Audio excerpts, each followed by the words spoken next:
pessoal, começando mais um M, o seu programa de empreendedorismo, marketing e entretenimento aqui no YouTube. Hoje minha bancada, Dani, estamos com a bancada reduzida, porém não menos animada, né? É isso aí, a bancada está reduzida, mas a gente tem aí uma super convidada e a gente vai fazer um super programa. Isso mesmo. Muito bem-vinda, Rosana de Moraes, carioca, vascaína, publicitária, enfim, tem... Eu até vou primeiro dar bem-vinda, depois eu apresento mais. Tudo bom? Ótimo, tudo bom. Um prazer estar aqui com vocês. Vai ser um prazer a nossa conversa também. Legal, gente. A Rosana é autora, publicitária, como eu falei, autora do livro O Marketing e a Arte do Luxo na Era da Experiência, Inspirações para Outros Segmentos, pela editora FGV. É mestre em marketing, comportamento do consumidor e publicitária, com especializações em marketing, varejo de serviços e gerenciamento de produtos de luxo. É professora universitária em várias instituições de ensino superior. Tem uma experiência enorme, muito bacana, a gente vai conversar muito sobre isso. E também já teve à frente das áreas de comunicação e marketing de marcas como a Sauer, Joalheiros, relógios como Dior, Hermes, Ulisses e por aí vai. Tem vários nomes aqui que eu não sei nem se eu consigo pronunciar. Consultor e palestrante, né, instituições como L'Oréal, né, Kerastase, IBGM, Palácio Tangará e por aí vai. Tem a Pro Criança Cardíaca, adoro esse projeto, adoro, muito bacana. Casa do Saber, Fijan e por aí vai. Colaboradora dos sites Mundo do Marketing, Administradores e Consumidor Moderno e das revistas Marketeer e Briefing, principais publicações portuguesas sobre o marketing. Ou seja, resumindo tudo isso, minha amiga Daniela, o sarrafo tá lá em cima. Vamos que vamos. Tô louca pra saber um monte de coisa desse mercado de luxo aí. Estamos com o sarrafo lá em cima, nas alturas, e o M, quando tá com o sarrafo lá em cima, é muito bacana. Vamos ter muita informação legal. Para você que nos acompanha, seja também muito bem-vindo. Para quem está assistindo agora pela primeira vez, propomos análises e reflexões sempre com muito conteúdo e bom humor. Bom, momento audiência. Dani, agora só sobrou para você, agora não dá para ficar né? Na bancada, né? Vambora, é contigo. Bora, quero falar com essas pessoas que entram aqui, assistem os nossos vídeos, estão aí absorvendo conteúdo. Deixa o like, se inscreve no canal, ativa o sininho, que aí você vai saber quando a gente publicar os vídeos com as super personalidades que a gente sempre convida aqui no M. Vem fazer parte. Legal, e deixe seus comentários também. O povo gosta de comentar depois no WhatsApp, gente. Pô, comenta aqui pra gente, né, bater um papo aqui nos comentários e tal. Enfim, muito bem-vindo à nova... Né? Oi? E a gente sempre responde. Sempre responde, principalmente os inscritos, né? Os não inscritos a gente às vezes responde, às vezes não, depende muito do nosso humor. Mas voltando, isso é o papel do Márcio, né, meu? Baixou o Márcio aqui agora. Mas assim, vamos lá, vamos conversar com a Rosana. Você falou que estava muito curiosa, então vou deixar ladies first para você fazer a primeira pergunta, Dani. Eu vou fazer a primeira pergunta. Acho que deve ser a pergunta que a Rosana mais tem respondido de março, abril para cá, que é falando do que a gente está passando agora, né? A gente está no meio de uma pandemia, a gente está passando por uma situação nunca antes vista. Acho que nenhum de nós viveu esse momento que a gente vem passando hoje. E aí eu queria entender, Rosana, o que muda, né? O que a pandemia de Covid ela fez com o mercado de luxo? Ela trouxe as pessoas todas para dentro das suas casas.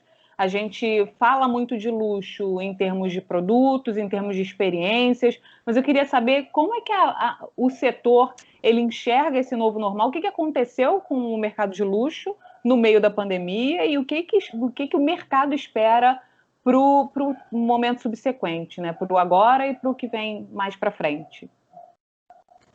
Bem, assim, existe uma lenda, né, de que o mercado de luxo não se ressente das crises, né? O que não é uma coisa verdadeira, né? O mercado de luxo é um mercado como todos os outros, só que ele oferece coisas excepcionais, né? Coisas fora de série, tanto produtos quanto serviços, e geralmente atende a uma clientela que é menos imune às crises em geral, né? Mas a Covid não deixou ninguém, né, assim, tranquilo. O mercado de luxo foi, sim, logicamente, muito impactado, né? Inclusive porque as pessoas não iam para a rua para usar as coisas, né? E agora, num segundo momento, né, porque a gente tem países que já estão numa outra fase, né, está se observando muito, lógico, primeiro de tudo, né, a digitalização das compras, que aconteceu para todo mundo, né, inclusive para o mercado de luxo, que era um processo, lógico, que a gente já estava vindo acontecer em todos os segmentos, né, mas que foi acelerado, sim, pela pandemia, e a percepção é que vai ficar muito digitalizado, não que a loja física vá morrer, ela vai ter, de repente, um outro papel, lugar para experiências sensoriais, para relacionamento mais próximo da marca com os consumidores e vice-versa, mas uma grande parcela das compras vão permanecer no digital mesmo, né? Uma outra coisa que aconteceu, que a gente vem observando, é a valorização também dos equipamentos para o lar, para aumentar o conforto do lar, justamente nesse caminho da valorização, de ficar em casa, a proximidade com a família e com os amigos muito próximos. Então, acaba gerando um boom também de procura por coisas bacanas para fazer comida, né, para mobiliário diferente, e até para reformas grandes também. Então, o mercado imobiliário de luxo, por exemplo, está muito aquecido agora, né? E vamos ver o que acontece. E acontece também, depois de algumas crises que a gente já vê historicamente, que a gente não viveu, mas observa, às vezes existe aquele consumption revenge, né? Quer dizer, quase que uma vingança, uma euforia também no consumo, que acontece, não dá para a gente dizer ainda se vai acontecer aqui no Brasil, né? Mas acontece em alguns casos isolados, e aí só a gente esperando para ver realmente no desenrolar, né? Mas a tendência é que as experiências também ligadas ao luxo, que já estavam em alta, já estavam em crescimento, também vem até a se exacerbar o crescimento no momento em que a pessoa acaba valorizando mais também vivenciar, experimentar coisas e não só adquirir e levar para casa, né? Então, também está acelerando esse processo de busca dessas experiências também através de produtos, né? Uma coisa que acaba interligada uma na outra. Hoje o mercado não é só vender, né? Como você acabou falando muito bem, o mercado, o consumidor, né? O comportamento do consumidor, no caso, ele quer experiência, ele quer comprometimento da marca, ele quer... são várias posturas hoje que tem mudado bastante, né? Assim, não é só a compra do serviço do produto, e isso eu acho bem interessante, e a gente fala muito aqui, inclusive, esse tipo de mudança, mas eu queria voltar aqui abrir um papo interessante, que na agência, né? Eu faço parte de uma agência que vai fazer 22 anos agora em novembro. Então a gente sentiu muito alguns mercados, e eu concordo contigo que essa parte da valorização do lar, mercado imobiliário realmente está bombando. E ele estava meio ruim, né? Bem ruim, antes da pandemia. Pelo menos aqui no eixo Rio-São Paulo, ele estava bem ruim. Então, assim, algumas coisas eu acho interessante a digitalização. E outras, não. Por exemplo, a gente estava falando em off, ambos somos professores, ambos lecionamos e tal. Da aula, né? Em loco, na sala de aula, meus amigos professores também, é quase que uma unanimidade, todos nós gostamos mais de estar presente na sala de aula. Não que o ensino online, digamos assim, não seja legal, mas é diferente, né? Talvez, não sei, eu até escutei uma antiga aluna minha falando, porque você é tiozão, então não sei o quê. Tá, não sei, pode ser, né? De cabelos brancos, a barba e tal. Mas eu vejo também professores mais novos que também curtem mais a sala de aula. Então, eu não sei se é pela idade, talvez por uma questão de você estar mais ali, né? E eu gostaria que isso não fosse irreversível, que voltasse a sala de aula. Eu também acho.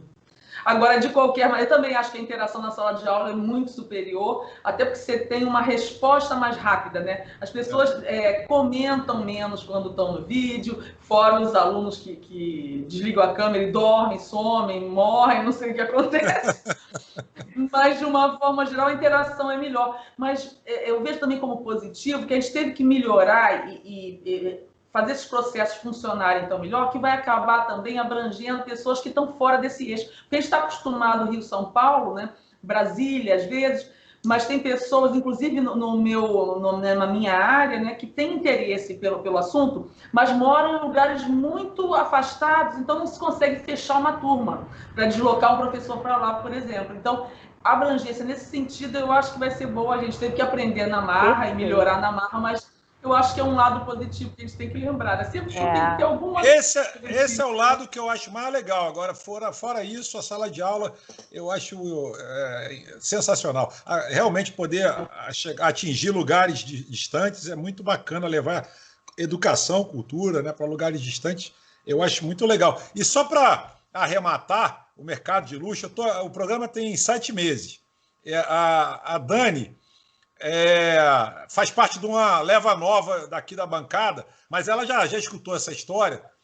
Eu estava criticando muito durante 6 meses as óticas, né? Com relação eu falei várias vezes aqui que eu jamais compraria óculos em ambiente digital. Por quê? Você tem o peso do óculos, tem a forma se fica bom no seu rosto.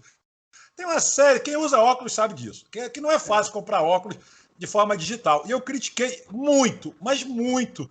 Você não sabe como, Rosana, eu critiquei muito. Falei que eu jamais compraria um óculos no ambiente digital. Esse que eu estou usando agora, eu comprei tem exatamente 1 semana ou 2 no máximo. Agora, vou falar uma coisa para você. Realmente, queimei a língua. Você comprou virtualmente? Comprei virtualmente esse aqui que eu estou usando agora, numa ótica mais voltada para esse mercado de luxo, que eu até achei também uma coisa engraçada, assim, e fiquei com muito medo, mas eu aprendi as medidas dos óculos, né? A haste, aqui tem uma medida certinha, a medida dos olhos, né? Que tem todo um processo que eu não conhecia, e eu fui atrás disso para tentar minimizar o erro. E, pô, o que eu vou falar agora que eu comprei e que eu gostei? Você vai falar que você comprou, mas que você gostou. Você foi buscar informação em terceiros, ou no Google da vida, ou a própria ótica orientou com essas medidas? Não, os dois. Eu fui no Google e falei com o pessoal da ótica, eu falei, olha, pelo amor de Deus, eu estou comprando um óculos que não é barato e eu não quero... Pô, eles me falaram, nós garantimos. O senhor quer... inclusive a ideia de mandar óculos na frente antes de você pagar, eles mandam até 5, 6, 7, 10 modelos e tal. Para experimentar, e aí inverte, né, a confiança. Eles passam a confiar em você para que você escolha, para depois devolver. Mas eu achei essa logística muito complicada. Eu falei, não, eu quero esse aqui. E aí eles fazem todo um procedimento. Foi muito legal, a experiência foi muito legal. Eu realmente queimei a língua. Queimei a língua, mas... Até em relação às marcas de luxo, uma coisa... Oi, desculpa, fala. Não. Pode seguir. Não, você falando isso, eu lembrei dessas novas demandas virtuais, né? E os produtos de luxo geralmente têm essa coisa, né? A pessoa gosta de ir naquele ambiente, tem todo um universo, né? Uma ambientação, uma atmosfera que reforça também o posicionamento de marca. Então, você tem cheirinho, você tem a própria educação verbal mesmo dos consultores, os aspectos técnicos, a coisa visual impecável, o lugar onde a loja está localizada. Porque você tem uma série de coisas sensoriais que a gente perde um pouco ainda no digital, eu acho que não sei, por pouco tempo, né? Porque cada vez o digital está mais se aproximando da realidade. Mas algumas marcas têm uns cases bacanas, algumas já estavam lançando antes, mas melhoraram durante a pandemia. Por exemplo, a Gucci, ela fez um call center internacional para atender gente com todas as línguas, que você tem o consultor de vendas atende com um smartphone, então ele pode demonstrar o produto com imagem online na hora. E não só isso, eles fizeram uma loja com a decoração Gucci que eles usam no mundo inteiro, como se fosse um espaço de vendas físico, só que fica dentro do call center. Então, o consultor se desloca para lá, ele fica no ambiente de uma loja Gucci normal que o consumidor esperaria encontrar, e naquele ambiente ele demonstra os produtos. É bem legal, né? Essa busca assim da humanização do atendimento digital para que ele fique um pouco mais perto dessa realidade assim lúdica também, né, que os produtos e serviços de luxo envolvem. E tem um outro caso também legal, daqui a pouco eu vou me lembrar qual era o caso que eu estava querendo te mostrar, mas daqui a pouquinho eu volto nesse assunto, Tá. Tem outro caso que me chama bastante atenção, que daqui a pouco vai voltar na cabeça. É muito interessante, né, que a gente vê que a Covid, ela veio, é uma coisa que aconteceu e que é terrível, ninguém esperava passar por isso, como eu já falei, ela trouxe muita tristeza, mas, por outro lado, né, as consequências, não posso dizer que são consequências positivas, mas ela deu uma acelerada muito grande no processo de transformação digital, que muitas empresas já estavam vislumbrando isso na sua linha do tempo, né? Na sua visão de médio prazo, de curto, médio prazo, tentar engatar por essa transformação digital, sabe? Montar uma loja conceito, uma loja totalmente digital, quebrar a fronteira, trazer pessoas de qualquer lugar do mundo para estar vivenciando ali aquele espaço que a loja faz com tanto carinho para demonstrar posicionamento de marca, para trazer, você consegue aumentar a quantidade de clientes que você consegue atender, né? Eu acho isso bastante interessante e acho que o mercado de luxo é um mercado que ele tem muito para ensinar, né? Para todo o restante do mercado, porque você trata o cliente de uma forma tão individualizada, tão peculiar, né? E aí eu queria ouvir de você um pouquinho, Rosana, sobre isso, assim, o pequeno empreendedor, o empreendedor que não trabalha no mercado de luxo, o que mais que ele pode absorver do mercado de luxo para fazer diferenciação dentro do seu mercado, para se posicionar de uma forma diferente? Tem uma série de coisas, né? Eu falo sobre isso no livro, nos meus cursos também, eu sempre procuro abordar muito isso. Primeiro, essa questão de quando a gente fala assim, luxo, né? numa turma assim, quem é consumidor de luxo? As pessoas, não, Deus me livre. As pessoas pensam logo numa Ferrari, uma coisa extremamente inatingível, né? Mas o mercado de luxo não é só Ferrari, não é só as coisas completamente inatingíveis, né? Tem uma grande parcela dos consumidores de luxo que são o que a gente chama de excursionistas. Compram quando dá, compram uma coisa com que sonharam muito, ainda que tenham que parcelar, mas que sonham tanto que viram realmente um objetivo, né, de consumo, né? Então, é importante a gente pensar que todos nós, de alguma forma, temos nossos luxos, e todas as classes sociais, é lógico. Cada uma proporcionalmente, né? Mas o luxo é muito ligado ao que é especial para você. Então, alguns gostam de relógio. Meu filho, por exemplo, nunca botou um relógio de pulso na vida. Tem gente que gosta de vinho, tem gente que gosta de viagem, mas cada um tem o seu luxo e cada classe social também. Muitas vezes que começa luxo numa classe acaba virando corriqueira para aquela e vira um luxo para uma outra classe. Se a gente pensar em celular, por exemplo, né, que era, nossa, quando foi lançado era um tijolo gigante, mas ele tinha tecnologia, alta tecnologia, tinha exclusividade, era uma coisa impagável, né, para muita gente. E aí ele foi se naturalizando numa classe e foi se tornando luxo para outras. E agora, né, só para a gente falar em luxo de celular, só se for cravejado de pedra preciosa, né? Ou então os últimos modelos, assim, em termos de tecnologia. Mas então, voltando à tua pergunta, né? Como a gente fala de coisas muito especiais e também de uma forma muito especial de tratar o consumidor, né? É por esse caminho que as marcas de qualquer segmento podem buscar excelência através desse repertório e dessas práticas, né? Então, tem o que você falou, a personalização, né? É lógico que você não consegue personalizar o atendimento e até customizar um produto para todos os seus clientes, mas você consegue selecionar aqueles que de alguma forma são mais rentáveis para você e focar o atendimento mais personalizado neles. Você pode também buscar essa coisa que eu falei do ambiente mais ligado às experiências no sentido sensorial e trazer isso para uma loja de outro departamento. Então, por exemplo, tomar cuidado com a coisa visual, quer dizer, o arranhadinho que a gente acostuma assim, na nossa casa não pode acontecer num ambiente onde o cliente está de olho em todos os detalhes, que vai do paisagismo, da decoração, da apresentação dos produtos, a iluminação também, que valoriza os produtos e que torna o ambiente mais acolhedor, você quer que a pessoa fique, que a pessoa volte. Uma besteirinha que você dá em termos de paladar, né? Que não precisa ser um docinho caríssimo, super sofisticado, mas pode ter um charminho. Quer dizer, então você...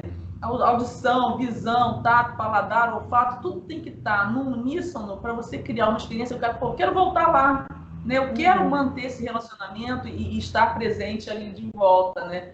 Então, você trazendo um pouco desse universo, lógico, cada um nas suas possibilidades de negócio, lógico, né? As suas possibilidades de orçamento, Mas estar atento a esse tipo de detalhe, mesmo em outros negócios, traz muito essa coisa da experiência para outras marcas mesmo, né? E fora isso, uma coisa também que a gente está vendo já há alguns anos, que a gente chama de democratização do luxo, que não é que está tudo baratinho e nem essa ideia, as pessoas não esperam de um produto de luxo que ele seja baratinho, né? O diferencial é muito outro. Mas o que eu falo de democratização é que as marcas estão mais próximas das pessoas. Então, antigamente a gente falava, tinha certas marcas que a pessoa nunca tinha ouvido falar porque era mesmo, era só para aquele círculo, não se fazia publicidade, mobiliário urbano com publicidade jamais. E hoje é o contrário, né? Tem a internet que te dá as semanas de moda para o mundo inteiro e que você se relaciona no Instagram com elas, manda direct, é respondido, participa do universo da marca, sendo consumidor ou não. Você pode ser um admirador, ser muito jovem ou não estar numa situação de vida ainda que possa adquirir os produtos, mas você já admira, já gosta de acompanhar. Então, essa democratização, e, por exemplo, você vê outdoor, né? Quer dizer, as marcas estão indo para o mobiliário urbano, estando presentes mais no dia a dia das pessoas, né? E isso está fazendo também que as pessoas desejem mais. E não podem, às vezes, comprar a tal da Ferrari, mas está se criando uma série de produtos e serviços que são especiais em alguma medida, mas não são de luxo, não são aqueles inacessíveis. Tipo os produtos premium. Então, a gente vê hoje o mercado de gastronomia, tem muitos exemplos. Então, você vê brigadeiros, né, que era um doce corriqueiro que a gente faz em casa, caixinha de criança, não sei o quê, que já é uma delícia, mas com ingredientes mais nobres, com embalagens que são maravilhosas, que a gente fica com vontade de dar de presente, com boutiques, né, que fazem a venda. Então, você vê boutique de brigadeiro, você vê pipocas gourmet, com uma latinha especial e com sabores. Gourmetização, né? Gourmetização. Gourmetização. E que são vendidos por preços mais altos, se você considerar a mesma categoria, pipoca com pipoca, brigadeiro com brigadeiro, mas tem que ter um diferencial de verdade, né? De qualidade, de apresentação, de universo também. Mas esses produtos premium são também uma forma de beber esse anseio do consumidor por coisas de luxo ou, para a gente resumir, coisas especiais, né? Que ele considera especiais, ainda que não seja para consumir todo dia. Mas, olha, hoje eu mereço, eu quero um brigadeiro fora de série, né? Rosana, eu vi aqui, lógico, a gente sempre faz uma pesquisa antes, né, com o convidado, a gente faz uma pesquisa legal, a gente comenta e tal. Você trabalhou na Amsterdam Sauer, foi coordenadora de planejamento, depois foi, durante quase 9 anos, diretora de marketing e comunicação. Né?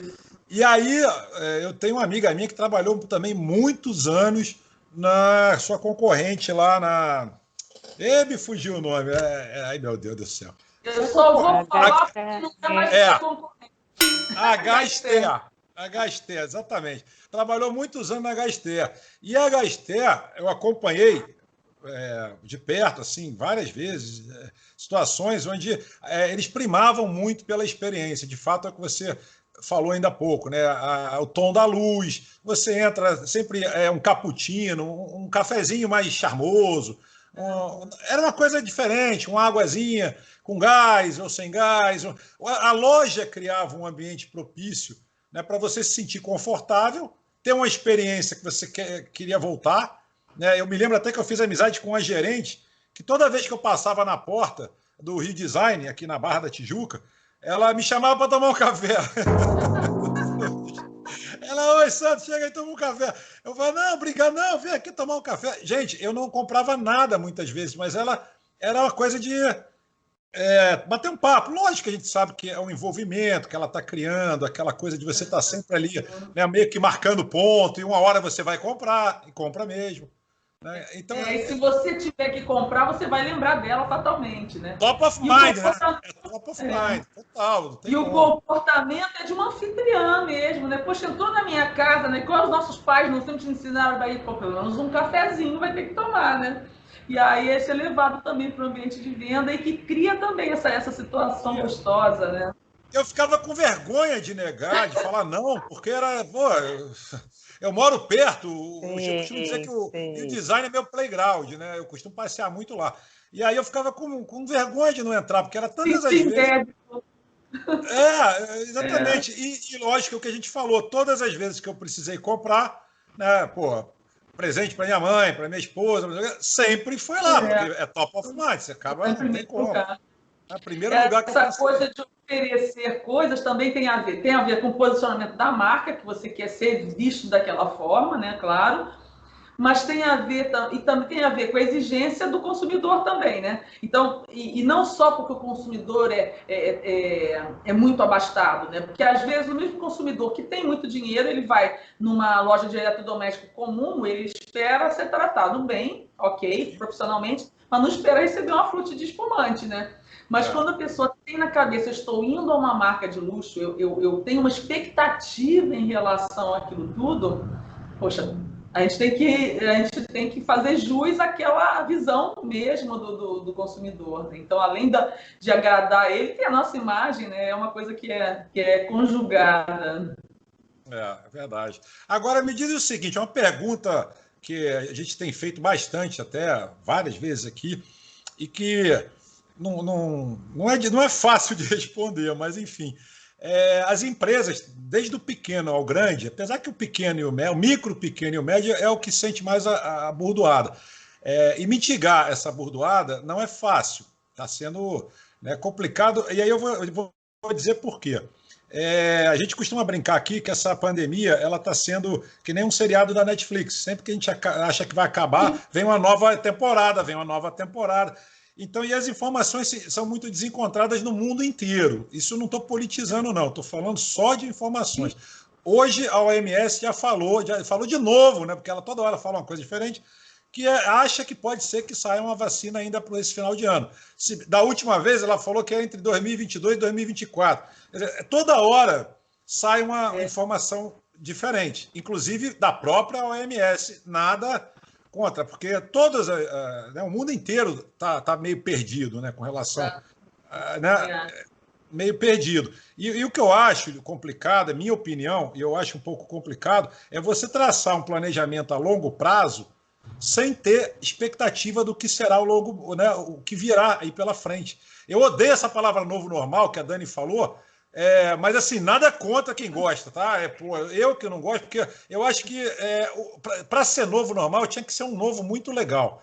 E eu não sei se o novo vai ser muito legal. Eu tenho medo que. Mas não deixa de ser novo, né? Com certeza, vai Ficou ser alguma muito coisa diferente. Seria um diferente normal, né? Uma coisa diferente, assim. Mas, diferente normal. Mas ficou muito diferente. Mas eu torço ainda e torcia muito para que a gente pudesse tirar várias lições e se enriquecer mais como seres humanos. Mas isso é outra história, é uma outra pegada. Mas na parte que eu digo empresarial, na parte corporativa, a gente fica muito difícil traçar planejamento estratégico de marketing e tal. A gente tem feito isso semanalmente lá na agência. Semanalmente. Tem cliente que eu não falava, eu falava uma vez por mês, hoje eu falo quase todo dia com eles. E olha que quase todo dia mesmo. Tem cliente, inclusive, que eu falo 2 vezes, 3 vezes no dia. Tamanho. A pessoa ficou na noia, né? E é uma noia que, por exemplo, escolas, né? Vamos falar de colégios. Existe uma previsão, a gente tem colégio cliente na agência, existe uma previsão que até o final desse ano, 300 colégios, só aqui no Rio de Janeiro, irão fechar. Entendeu? É muita coisa, gente. Né? É muita coisa. E o oxigênio terminou para essa turma, porque ficaram muito tempo os alunos fora. A migração para a rede pública está muito alta, inclusive é lógico que não vai dar conta. E renovação de matrícula já para 2021.1, ninguém está fazendo. Entendeu? As pessoas estão fazendo, é verdade. Tem filho nessa faixa de idade e tal. Se instituição de ensino superior já está ruim, imagina colégio, né? Entendeu? Então, assim, você me ajuda, como é que a gente pode traçar um planejamento? Que eu tô precisando de uma luz no fim do túnel a longo prazo. Assim. Eu acho que não existe mais isso aí, não. Esse negócio que você falou, né? Realmente eu acho que estamos todos aprendendo, inclusive os cientistas, inclusive os médicos. Ninguém viveu realmente uma coisa assim, né? Inédita. E uma vacina realmente, mesmo que seja descoberta aí nesse prazo, você falou até o final do ano, até chegar aos cidadãos comuns, Acho que ainda demora um pouquinho, né? Então, essa história de planejamento para as empresas de longo prazo, por enquanto, é impensável, né? Impensável, realmente. A gente está planejando, tipo, como você falou, semanalmente e mesmo assim sujeita a mudanças, né? Então, tudo e demandando muita criatividade. Você vê a rede hoteleira, por exemplo, tem um caso interessante, né? Porque a hotelaria para executivos, nem sei se vai voltar totalmente ao normal, as pessoas acham que vão talvez se deslocar menos. Aviação, a mesma coisa para a parte executiva, é uma coisa que preocupa muito. E eu vi alguns hotéis com uma iniciativa interessante, eles estão transformando alguns quartos em escritórios, como se fosse não é um home office, né, um room office, eu vi. Com uma estrutura para você ficar e poder receber algumas pessoas, mas não no VUCA também. Mas também como um plano B, que eu não sei como é que está, ainda não tenho notícia se está emplacando, né? Mas acho que não emplacou, não. Acho que não emplacou, não. Até porque quem está home office não tem sentido ir para um room office, né? Começa por aí. Não, mas eles falam da criança, cachorro, né? Quer dizer, a gente você fugir do barulho mas da sua casa. Eu concordo que talvez seja uma minoria, né? Mas assim, eu estou falando isso porque a gente tem que exercer a criatividade dia e noite para ir desdobrando, né?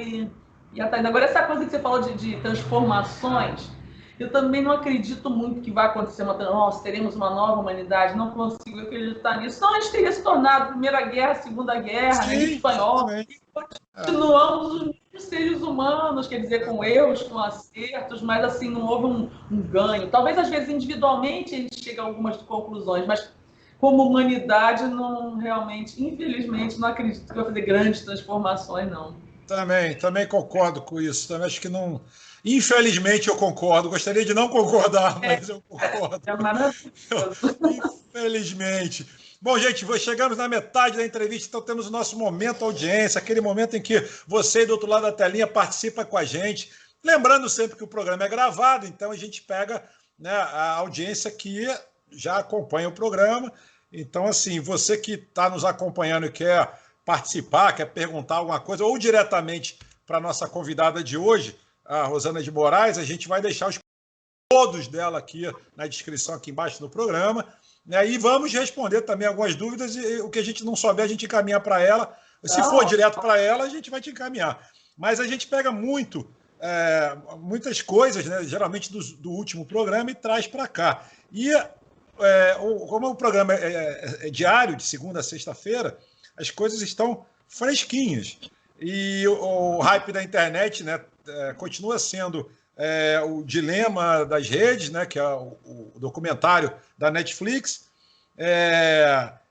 Política não para, né? Tá sempre em alta, né? Porque a polarização tá sempre cada vez mais exacerbada. Super polarizado. Continua sendo. E hoje também voltou hoje. Eu até só vou pincelar, tá, gente? A discussão da Trajano com relação à atitude que ela tomou, né? Do anúncio dela com relação a trabalho apenas, a contratar apenas pessoas negras. Luiza, né? E aí hoje saiu que a Defensoria Pública da União entrou com uma ação na Justiça do Trabalho contra o que chamou de marketing de lacração. O Magazine de Luiza e tal. Gente, eu não sabia nem que existia esse tipo de marketing, mas enfim. Olha, vivendo e aprendendo, viu? Aprendi que existia marketing de lacração. Isso para mim é novidade. Mas, enfim, é uma coisa que a gente vai aprendendo mesmo, literalmente. Aí vem aqui a Vera e fala o seguinte: ficar louco de vez em quando é necessidade básica para se permanecer são. Muito legal, né? Essa eu gosto muito. Muito legal. É verdade, gente. A piração de vez em quando cai bem, né? Só cai. Aqui também está falando do que a gente já discutiu aqui em outros programas com relação ao Boticário querer deixar o termo Black Friday por outro termo. E aí, gente, tem um cara aqui, o tal do Eduardo, que ele mandou para a gente. Nossa, não dá nem para ler, que é tão grande. Mas ele cita assim, uma lista de coisas que deveriam mudar, já que o Boticário quer mudar o nome da Black Friday.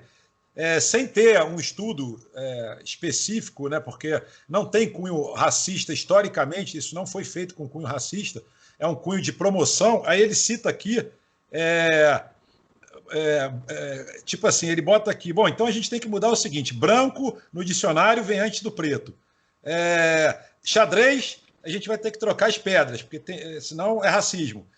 Preto no branco não é racismo. Ser rubro-negro ou alvinegro não é racismo. Aí ele começa a falar, retrato em branco e preto, do Chico Buarque e Tom Jobim, não é racismo. Preta Pretinha, do Moraes Moreira, não é racismo. Crioula, do Jorge Benjor, não é racismo. E ele vai falando, Black and Decker, não é racismo. Danny Black, Jack Black. Rapaz, ele faz uma lista, Blackberry, Blackout, Walter Negrão, Rio Negro, Torta Floresta Negra, Black Eyed Peas, Orange is a New Black, que é um seriado. Ele fala Ovelha Negra, da Rita Lee, Meu Negro, eu sou neguinha do Caetano, e ele fala um monte de coisa aqui, e aí no final ele fala o seguinte, sim, há expressões racistas que devem ser banidas, mas o tempo e a energia perdidos combatendo o racismo em coisas como Black Friday poderiam ser usados para combater o racismo de verdade, aquele vergonhoso, ultrajante e inadmissível. E aí ele bota aqui, antes que eu me esqueça, a militância e resolva boicotar ele, né? A indústria da moda, preta porteira, também não é racismo. Ou seja, ele usou tudo que pode ter a palavra black e preto e tal, ele usou tudo que ele podia para defender que ele acha de fato que o termo está sendo muito, passou um pouco da conta e tudo mais, e por aí vai.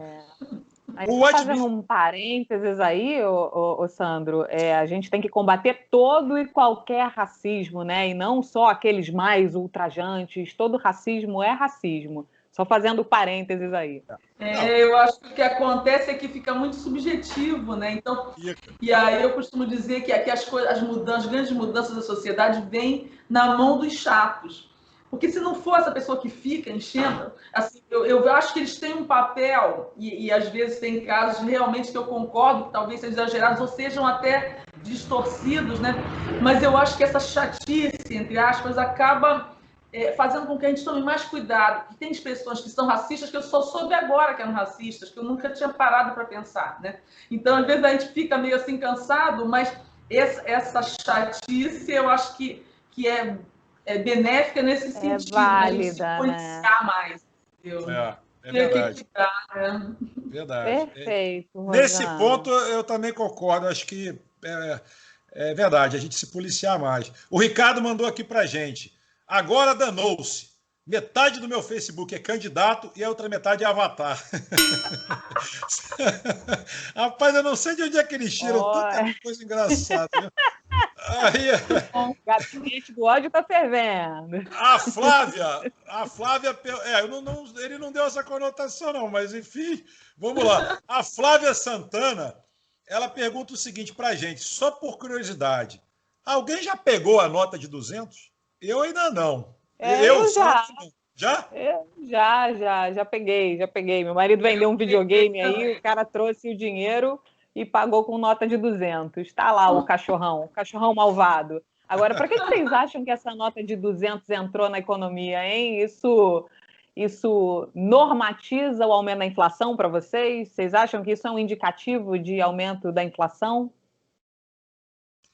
Eu não sei te responder, porque não é minha área, assim, essa parte de economia não é muito minha área. Eu acho que, como todo governo que quer renovar, eu acho que, assim, meu ponto de vista, é um pouco complicado no sentido de, eu vou fazer uma brincadeira, que a gente mal tinha troco para R$100, agora para 200 piorou, né, para o comércio. É isso. O comércio ficou horrível. Mas, assim, eu acho que é porque, provavelmente, a gente, quando passa por crises, assim, ainda mais uma crise dessa, vem novidade por aí, com certeza vem novidade, e isso pode ser, de repente, uma inflação, pode ser alguma coisa, porque nada disso que a gente está passando, a conta vai ficar barata, né? A conta vai vir. Eu nem pensei por esse aspecto também na minha área, né? Mas eu também fico pensando, para quê, realmente? Porque exatamente como você falou, eu não estava sentindo uma falta de 200, uma nota de 200, não, de 100 já é um problema realmente para trocar. Mas vamos esperar para ver, né? É isso aí. Acho que deu um problema aqui do Sandro. Eu também não estou vendo ele, não. E nem ouvindo. Eu Opa, também. tá voltando, Voltei. tá voltando. Agora Voltou. Olha, gente, um amiguinho nosso de bancada estava tentando entrar e eu fui aqui ingenuamente dar ele aceitando e eu me derrubei. Olha que coisa louca, eu mesmo me derrubei. Enfim, desculpa aí por eu ter me derrubado, mas eu fui tentar ajudar, realmente acontece. Gente, vamos para aquele nosso momento dica de livro para a gente continuar a nossa prosa. Quer começar, Dani? Quer começar a convidar a Ladies First? Convidada primeiro. Vamos lá, Rosana. Ai, gente, eu fico até com vergonha, mas eu vou falar do meu próprio livro, né? Vamos, tá certíssima. Essa chance, gente, olha lá, tá até aqui do lado. O marketing arte do luxo na era da experiência e inspirações para outros segmentos. Como a gente falou, né? O luxo é uma fonte muito bacana de repertório, de práticas para aplicação em todos os negócios e até na nossa vida pessoal como profissionais mesmo também, né? E então esse livro acaba consolidando o que eu chamo, que eu sempre procurei aliar a teoria com a prática na minha carreira. Então eu fui trabalhando, mas ao mesmo tempo estudando cada vez mais para aprofundar, porque eu acho que a teoria e prática se completam muito, né? A teoria alimenta a prática alimenta a teoria. Então eu fiz isso durante a minha carreira e é o que eu procurei também fazer no livro, né? Falar um pouco de embasamento teórico, realmente, que eu acho que é necessário, e também muita prática mesmo, o que as marcas fazem, como é que as coisas funcionam. Então, eu acho que é uma leitura muito boa. Eu sou rato de livro. Listinha, hein? Com certeza já está no radar da gente. A gente vai ler sim, com certeza. É um prazer. A gente, aliás, só recomenda livro que a gente lê. Então, a gente tem que ler para recomendar. Então, com não certeza... é igual o Silvio Santos, né? Eu não vi, mas dizem Sua vez, Dani. Eu vou recomendar hoje um livro que chama Faça Acontecer, da Sheryl Sandberg. É um livro muito interessante que dá voz às mulheres. A mulher que trabalha, que está no mercado de trabalho, que está em grandes empresas. Como é que você faz para perpassar aí o machismo nosso de cada dia, para saber identificar e para conseguir aparecer, né? Eu acho que é um livro, é uma leitura bem gostosa, é uma leitura que pega a mulherada de surpresa, assim, diz, nossa, mas eu já vivi isso muitas vezes, não sabia que estava errado. Acho que tem muito disso, assim, é uma leitura bem surpreendente. E não só para as mulheres, mas para os homens também, para eles tentarem se ver ali nas situações e ajudarem a coleguinha, né? Verdade. Eu tive a oportunidade de ler, muito bom, realmente. Assina embaixo da sua recomendação, Dani, muito boa. Legal. Porque eu me senti excluído agora. Você falou só para as mulheres, eu falei, não posso ler. Para os homens também, né? Para os homens também. Eu sou mãe de menino, então eu cuido de um lado aqui do criar o menino para não ser um menino machista, né? Abrir a cabeça. E cuido do meu lado também para desconstruir, porque a sociedade ela empurra a gente por uma coisa que é normativa e você às vezes olha para o lado, olha para o não, cara, isso não é normal, a gente precisa fazer alguma coisa para mudar. Né? Como a Rosana falou, os chatos estão fazendo a gente mudar de opinião e acho que é muito válido. Tem muito chato aí que tem que continuar sendo chato. Faz o papel. Naquele livro lá do Gray, que era o cara sedutor, esqueci o nome, que era uma coisa que as mulheres... 50 tons de cinza. 50 tons de cinza. Minhas amigas, todo mundo falava disso, falava, não, esse filme é para mulher, isso não é filme para homem, homem não vai gostar, homem não vai gostar. De fato, eu fui e não gostei, realmente não... Não gostou, né? Eu também não gostei. Eu também não. Achei até chato, viu? Mas enfim, deixa pra lá. Não é o tipo de filme nem de livro que me pega, não. Também não. Bom, a minha dica de hoje é Adidas versus Puma. É um livro muito bacana falando dessas duas multinacionais, contando a história, né, de cada uma delas e como elas disputavam pau a pau o mercado, assim, eram rivais abertamente declaradas. É muito legal, é um livro muito bacana. É um livro assim que te prende, daquelas leituras que te prende, principalmente se você é da área, né, do marketing, você na área da publicidade. É um livro com essa pegada muito legal. Eu acho que tem até uma série, tem um filme, sei lá, tem alguma coisa, se eu não me engano, na Netflix deve ter alguma coisa com relação a esse livro também. É um livro que eu recomendo, é muito fácil. Muito fácil. A leitura, muito gostosa a leitura. Eu recomendei no último programa, ou sei lá se é o último, não sei, porque eu não sei a ordem que acaba subindo para o ar, a história, a autobiografia da Nike, da Nike, né? E é outra pegada, é a mesma pegada, né? É uma coisa bem bacana. Como é que o cara conseguiu transformar aquele tiquezinho no tiquezinho mais famoso do mundo sem você precisar escrever uma letra, né? É um negócio sensacional a história. A história é sensacional. Comunicações icônicas, né? Esses símbolos, é tudo que uma boa marca quer. É ser reconhecida, né? Por um ícone único, teu e simples, né? Sensacional. É o que hoje as 3 listras da Adidas, né? E por aí vai, tem outras tantas, e, enfim, é um negócio bem bacana, é uma leitura bem legal. Bom, passamos pela dica de livro, vamos voltar aqui, retomar a nossa pauta, né, em questão, e voltar aqui. Tem uma galera revoltos falando muito aqui na volta e meia, manda mensagens para a gente. Gente, mas olha só, eu vou avisar, assim, fazer uma parte rapidamente. A gente não vai ficar discutindo política aqui, gente. Vocês estão querendo muito, mas a gente não vai. Não vai rolar. O programa é empreendedorismo, marketing, entretenimento. Quer política? Vai ver outros programas. Tem vários, inclusive, aqui no YouTube. Tem um monte, aliás, tem um monte. Entendeu? E tem uns até que eu recomendo, mas eu não vou recomendar também, não, porque aí vão falar, você então tem um viés, não. Esse gente, isso é armadilha. O pessoal fala, recomenda qual? Tem armadilha. Não vou recomendar nada. Você vai ver o que você gosta. E deixa a gente falar aqui do que a gente gosta também, do que a gente está afim. Porque o povo, fica só perguntando. Quem sabe um dia, mas vamos lá. Vamos retomar. Porque o mercado de luxo tem umas curiosidades. E aí, assim, você falou o negócio da Ferrari, né? Eu me lembro que eu tenho um amigo meu, eu não vou falar o nome aqui para preservar, mas eu tenho um amigo meu, por exemplo, que ele mora de aluguel e ele tem uma Ferrari, o último modelo. A Ferrari dele vale mais do que, por exemplo, um apartamento. Aliás, vale muito mais do que um apartamento. E um apartamento bom, tá? Não é qualquer apartamentozinho, não. A Ferrari dele deve estar valendo 3,5 milhões. Entendeu? Você, não é qualquer Ferrari. Então, assim, às vezes você tem uma Ferrari, como é o caso dele, e eu estava conversando isso com ele e falei assim, o que você acha de vender a Ferrari? Agora está uma época boa, né? O mercado imobiliário está interessante e tal, não sei o quê. Ele falou, tá aí, vou vender a Ferrari. Aí eu falei, beleza.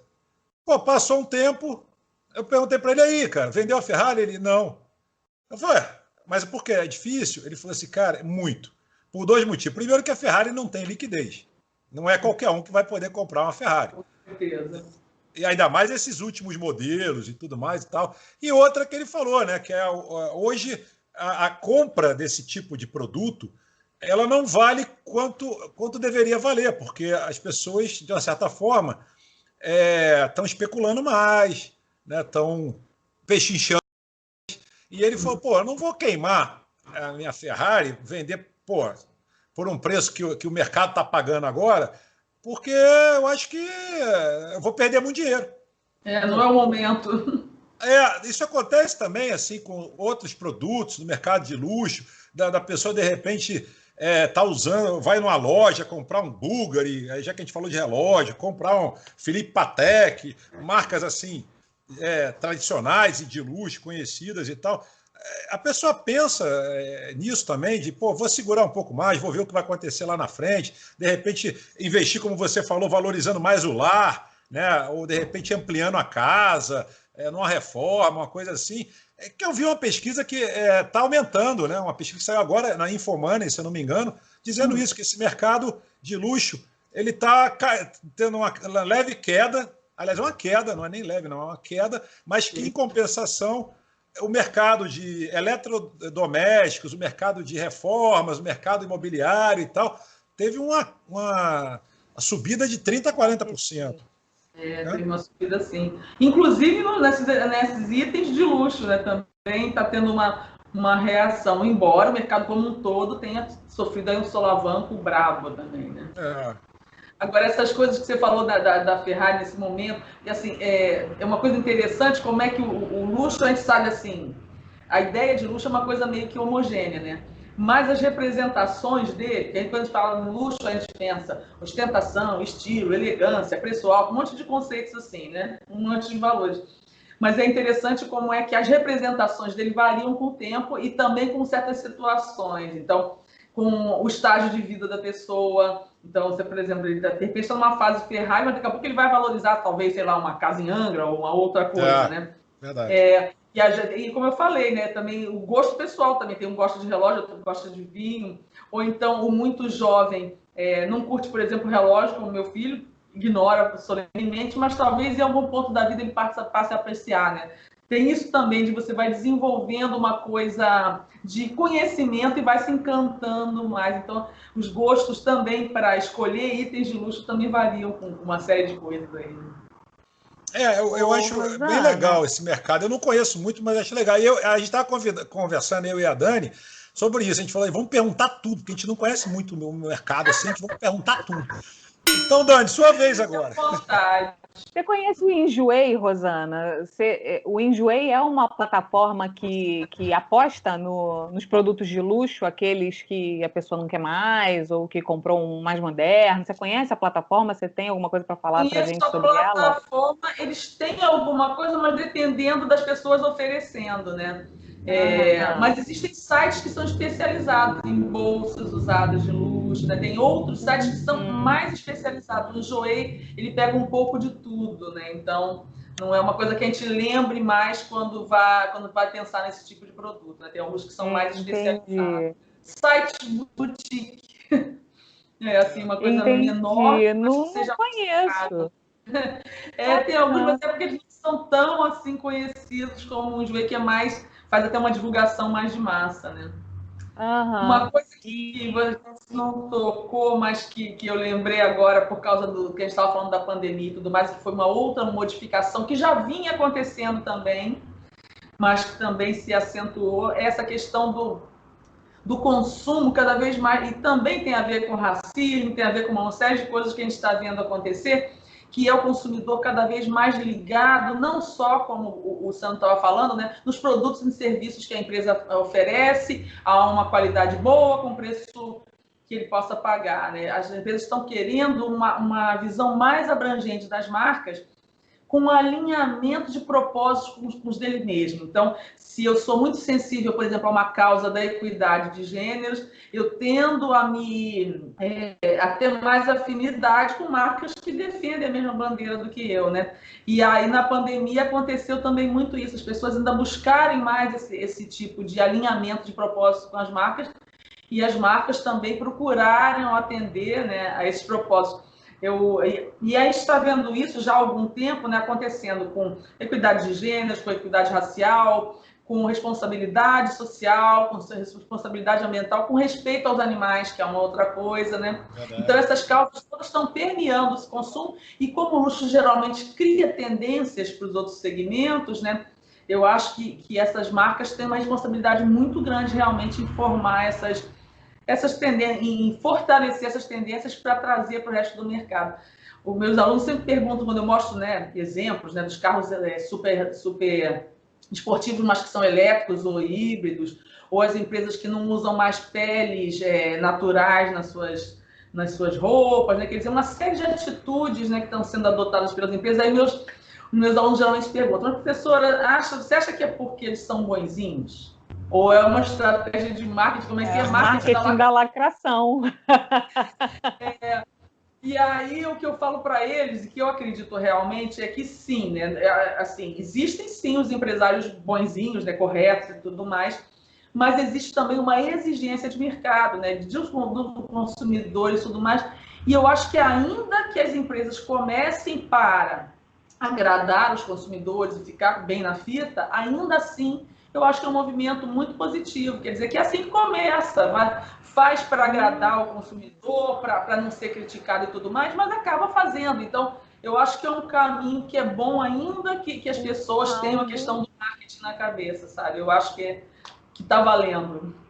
E o saldo é positivo, né? Mas como você falou agora desse tipo de tendência, né? Isso é uma tendência muito observada nos consumidores jovens, né? Quando você fala de alinhamento de propósito, ela está muito mais ligada aos millennials e à geração Z, né? E aí, eu queria saber de você, os millennials, eles consomem produto de mercado de luxo e esse perfil de consumidor, ele já com maioria no universo de consumidores aqui no Brasil. Como é que o mercado de luxo faz para atrair os millennials, atrair a geração Z?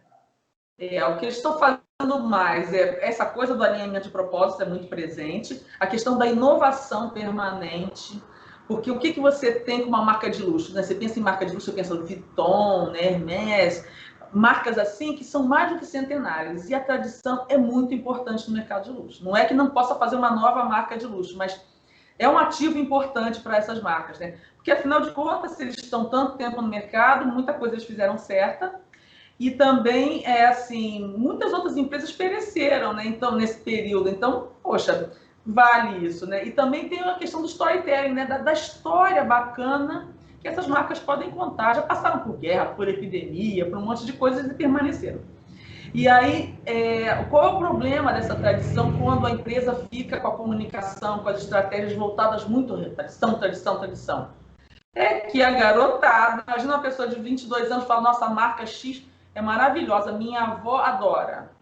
Quando está falando isso, não é que a avó possa ter mau gosto ou não tenha uma opinião relevante, mas é que no momento que eu transfiro para minha avó o uso daquela marca, é porque ela não é para mim, né? E às vezes eu escuto assim, minha avó adorava. Aí então, a avó morreu, né? Quer dizer, se essas marcas focarem só na tradição e não se mostrarem que estão atentas ao ambiente, às novas gerações, às novas tendências, vira marca para museu, né? Respeitadíssima, vai lá no museu.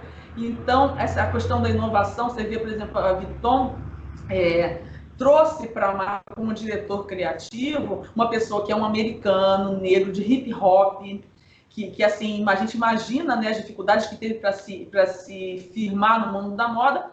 Aí você imagina um diretor criativo da Vuitton para a marca masculina, o cara todo francesinho, de terninho, magrelinho, não sei o quê, o cara é todo hip hop, trouxe esse streetwear para dentro da Louis Vuitton, marca mais que centenária, justamente pensando nisso, né? E é um enorme sucesso, quer dizer, a inovação... E aí você vê Neymar usando. E os milênios que você estava mencionando, é lógico que assim, você vai comprando mais luxo à medida que você vai também evoluindo na sua carreira e com seu salário e tudo mais, né? Mas os milênios já agora, em 2022, já vão ser 50% do mercado de luxo. Imagina a importância desse pessoal. Então, é a hora de conquistá-los agora para permanecer no futuro, na hora que eles estiverem com a conta bancária mais evoluída, né? Então, as marcas estão se voltando, sim, para esse movimento dos milênios para conquistá-los agora e estarem bem na fita daqui a pouquinho. Que é 22 daqui a pouco, né? A gente não viu nem 20 passar. Mesmo o ano tendo sido chato demais e problemático demais, ainda assim passou rápido. A gente já está com o panetone nas lojas, gente. É assustador. Verdade. É verdade. Tomara que acabe logo e que o ano seja melhor, porque, nossa senhora, enfim, eu queria dizer duas coisinhas para vocês. Eu queria dizer a primeira, que realmente eu não tenho como deixar passar, a gente está falando de encantamento, a gente está falando de relacionamento, a gente está falando de histórias e tal, e aí eu vou deixar só mais uma dica de livro, que é o Jeito Disney de Encantar os Clientes. Eu acho esse livro sensacional. É um livro muito bacana, né, que tem que ler. É quase que uma leitura obrigatória. É muito bacana mesmo. Editora Saraiva. Sensacional. Então, eu não queria deixar passar essa, porque o livro é muito bom e a gente está falando, tem a ver também com muito o que a gente está falando. Tem a ver, inclusive, com o meu próximo livro, que vai falar sobre atendimento, e eu não vou dar spoiler agora, não, porque o segredo nessa hora é a alma do negócio, mas tem muito a ver também. Eu estou bebendo dessa fonte demais, aí, de várias fontes, inclusive. Entendeu? Então, assim, é bacana, né? Atendimento, praticamente atendimento, eu costumo brincar que marketing is everything, atendimento também. Entendeu? Porque às vezes, né? Foram muito pioneiros, né? Pois é. Atendimento, muitas vezes, quando começa errado, não dá, o cara não entra, né? A pessoa não chega a ver, a ter a experiência, já corta logo no início. É complicado. Mas vamos lá, gente. O programa passa rápido demais, a gente já está com 60 segundos agora, cravados praticamente. E eu vou pedir, logicamente, agora as nossas considerações finais, né, da Dani, deixando a nossa convidada fechar o programa num grande finale, né, logicamente já deixando um convite para voltar, para a gente, numa próxima, com a participação, né, de mais pessoas aqui na bancada, para a gente poder polemizar no bom sentido mais o assunto, conversar mais e dar mais risada, enfim. Passa muito rápido, né? As pessoas falam, pô, meu programa tem 1 hora, passa rápido, passa rápido. Passa rápido demais, porque o papo é bom, né? É bom. Rosana, obrigada. Hoje uma convidada falou, mas dá para ser meia hora. Eu falei, não dá não, que você vai ver que passa rápido. Por favor, Dani, suas considerações. Pode deixar. Rosana, obrigada, viu, por esclarecer aí tantas dúvidas e por trazer para a gente uma visão aí muito, muito bacana do que é o mercado de luxo. Fiquei super encantada com a democratização do luxo. Acho que vale um estudo posterior falando sobre isso. E queria falar também com a galera que está assistindo aí. Gostou do vídeo? Deixa o like, né, pessoal? Se inscreve no canal. Muito importante. Bom, eu queria dizer também aqui que a gente estamos fazendo uma enquete pedindo para que você do outro lado da telinha sugira. É sugira que fala? Agora eu não sei, me deu. Sugira. Por favor, né? Eu não posso errar no português que vai ficar feio.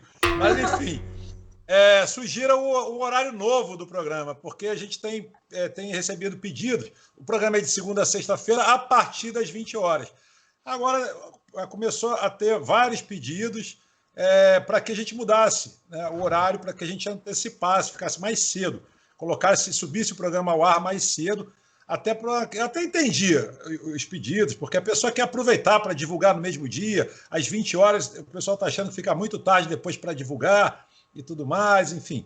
A gente está pedindo, então, para que você, do outro lado da telinha, faça a sua sugestão de horários e, né, o mais votado será o que a gente vai adotar. Eu já até sugeri aí que a gente podia ficar entre 11, ou a partir das 11, ou a partir das 13, que aí, né, você, com essa justificativa de aproveitar mais, né, o dia, eu acho que seriam bons horários, mas eu deixo para a nossa audiência decidir. E, para fechar o programa, se quiser dar uma sugestão também, Rosana, será bem-vinda.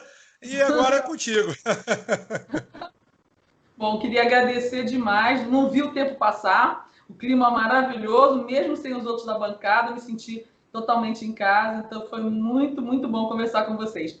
E aí eu vou deixar uma mensagem final que não é só para os empresários ou os profissionais que lidam com luxo, mas como a gente está falando aqui em experiência, é convidar, né, os empresários e os profissionais a pensar diariamente, já que a gente está falando em experiência, quais são as experiências que só a minha marca, ou seja, a sua marca, pode proporcionar. Isso é um exercício que a gente tem que fazer diariamente de encantamento do consumidor e também para deixar a nossa própria marca realmente como profissionais e como marca também.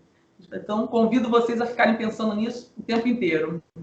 E eu convido vocês a comprarem e ler o livro da Rosana, que afinal das contas, né? Ah lá o livro novamente. Pô, afinal das contas, estamos com a autora aqui, ao vivo e a cores, e queremos conversar numa próxima oportunidade, já tendo o livro, inclusive, já tendo lido o livro. Já que você está no Rio, vou mandar para você autografar. Muito bem, muito bem. Dani, mais um programaço. Muito obrigado pela sua presença, Rosana. Obrigado aí você do outro lado da telinha. Estamos aí de segunda a sexta-feira aqui no YouTube, a partir de não sei mais que horas, vocês vão decidir. Mas, enfim, de segunda a sexta-feira, com certeza estamos aqui no YouTube. Obrigado